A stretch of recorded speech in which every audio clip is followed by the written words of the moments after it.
In today's match preview, you will get Blades and Cardiff team news ahead of Saturday's clash, as well as last time out, player connections, and wait right until the end for our score predictions because they could be controversial.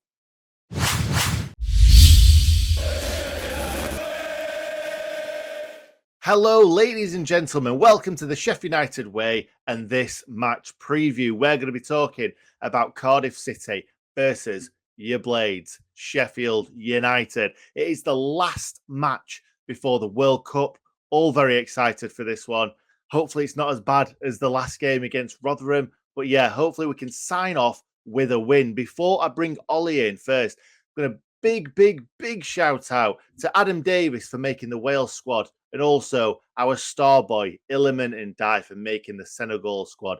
If you haven't seen the video on all Sheffield United social media platforms, go and see it. It is heartwarming, to say the least. All the boys so happy for 𝗍𝗍. So there's no time like the present to bring in my man, Ollie. Welcome to the stream, mate. How you doing?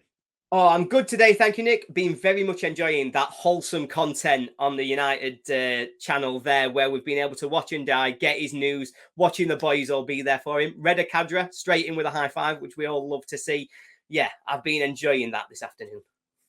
Is it a high five because he's so short? Is that what you mean? Well, I mean, they're all quite short. It's when Egan's there towering over him that makes it look more like the hugging the dad to say thank you for helping us to the World Cup. Yeah, it really is. It really is. I were nearly in tears. Never mind, 𝗍𝗍. I know. Tell me about it. It was just one of them. So nice to see. It's not often in my life I think I've seen United players going to a World Cup, so it's going to be special. Can't wait to watch Senegal, to be honest. I think I'm looking forward to them more than England. Yeah, me too, mate. Me too. Anyway, before we get into this preview, I just want to give a quick shout out to our match watch along with the boys from across the pond, the Red Half of Sheffield. So they will be here from 2:30 on this channel. Do not switch over. That's where you need to be. Now, another quick shout out to NordVPN and our big sponsors, Parrot Peel. We love them to bits. They are also Blades, or some of them are Blades. Thank you very much for sponsoring the channel, guys. Now, I'm going to go straight in to the last match, and I'm not going to spend too much time on this because I might say something that I may regret, and I might end up on Radio Sheffield yet again. Anyway, it was Rotherham's Cup final. We all know that. We all know. I'm joking. Rotherham were very good in this game. They did what they needed to do. They got a goal, a really sloppy goal from us, but very well taken goal. And then they defended it out. I do think that if we were kind of 60, 70, 80%, that we would have somehow got at least a point from this game, if not 3. But we did not turn up for this game from minute 1. And we just never managed to find that something to get ourselves up for it and get that goal. Because I think if we'd have got a goal, that might have spurred us on to get a second. But yeah, I could see from minute 1 that we were going to struggle in this game.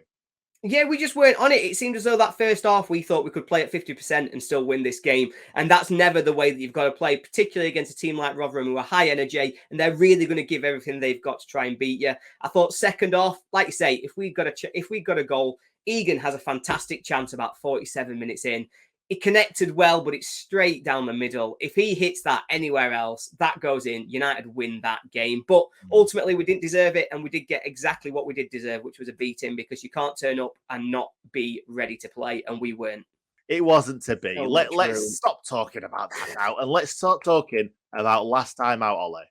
Last time out, indeed. So when we went to Cardiff last season, it looked as though it might be one of those frustrating games we've just been talking about, to be honest. United were vulnerable to set pieces and we were 1-0 down at half-time. A free kick pumped into our box. Looked as though we'd defended it. We hadn't. It just got flicked back in and they scored easily. Then we came to the second half and the game changes very early on in that second half. 𝗍𝗶𝗃𝗃 plays a lovely through ball. Billy Sharp runs through, gets taken out. Cardiff down to 10. And from that point on, it is all United. Morgan Gibbs-White scores an absolute worldie. We then have a beauty of a team goal with Basham, Bogle, Gibbs-White giving Billy the easiest finish.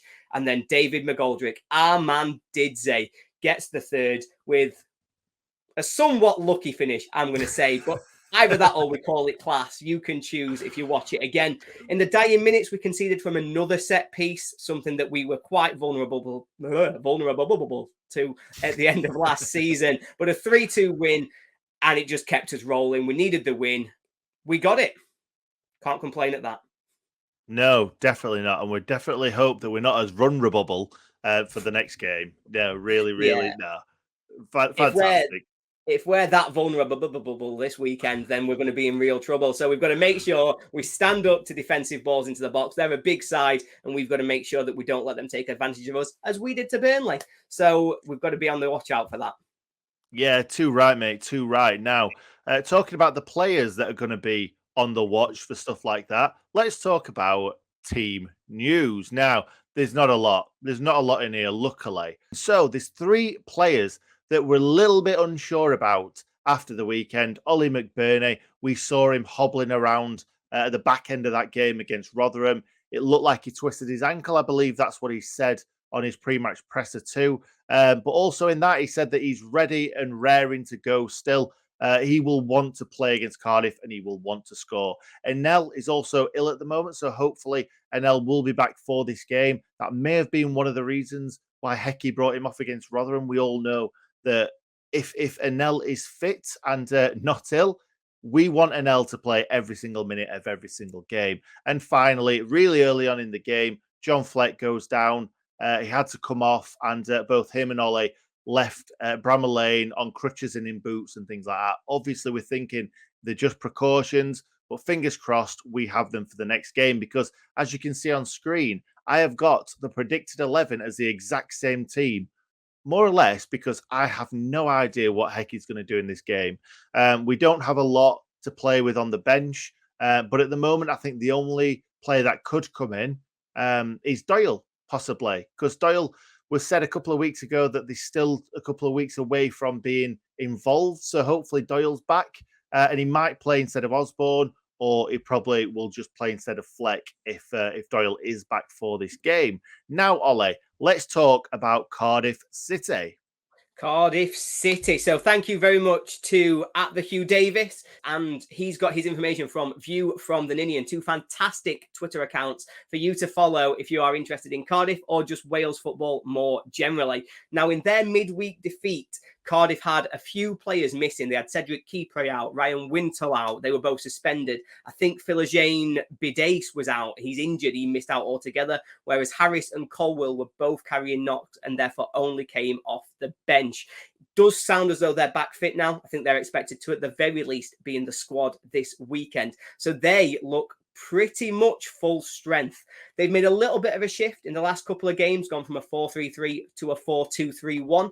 But I think that's primarily because of those missing players. And so I think they're going to go back to their regular 4-3-3, particularly after such a disappointing result in midweek. So I think their team's going to look something like Ryan Alsop in goal, a backfour of Marlon Romeo, 𝗵𝗵𝗍, Cedric Kipre, and Niels Nkunku.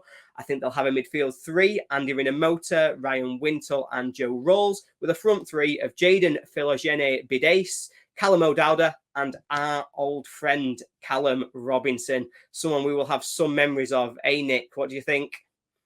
I can't believe we let Callum Robinson go and signed Ollie Burke. Oh wait, that was like 2 years ago, weren't it? Let's not get into that. Still unbelievable. It's still unbelievable. Obviously, the best memory, though, that I've got of Callum Robinson at United is that game against Chelsea. And it's nice to still look back sometimes because that was class. Let's move on to referee now, and it's Matthew Donoghue.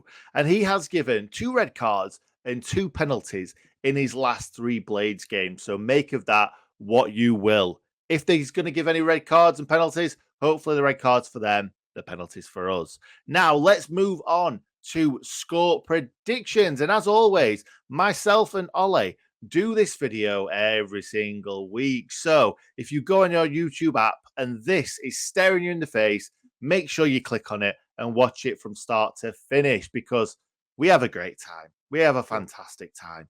And I've gone for a 2-1 Blades win. Away win. Obviously, if you've watched that video, you will know why I've just said obviously. And Ollie, what did you go for? I controversially went for a 2-1 Cardiff win. Not feeling confident after midweek. I know. But then again, you know, I'd not backed United to win for a few games. They'd won those games. I then backed us to beat Rotherham. We lost that game. So maybe it's not a bad thing that I'm backing us to lose again. You know, I've always been a little bit of a pessimist, but it's a lot. We've got to be a lot different from what we were midweek if we're going to win this game. How are we going to get that energy back in those legs? I don't know. But with it being the last game, we've got a break. Let's hope we just run us nuts off. Let's hope that it doesn't matter. Nobody's taking risks about injuries. They're just going to go for it. Everybody except Illy. Illy needs to stay fit. Yeah, completely.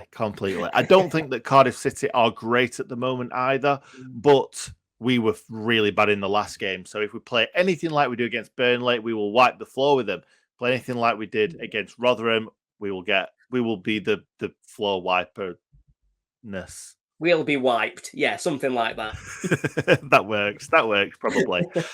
Now let's move on to player connections, mate. How many have you got for me that have played for both Sheffield United and Cardiff City?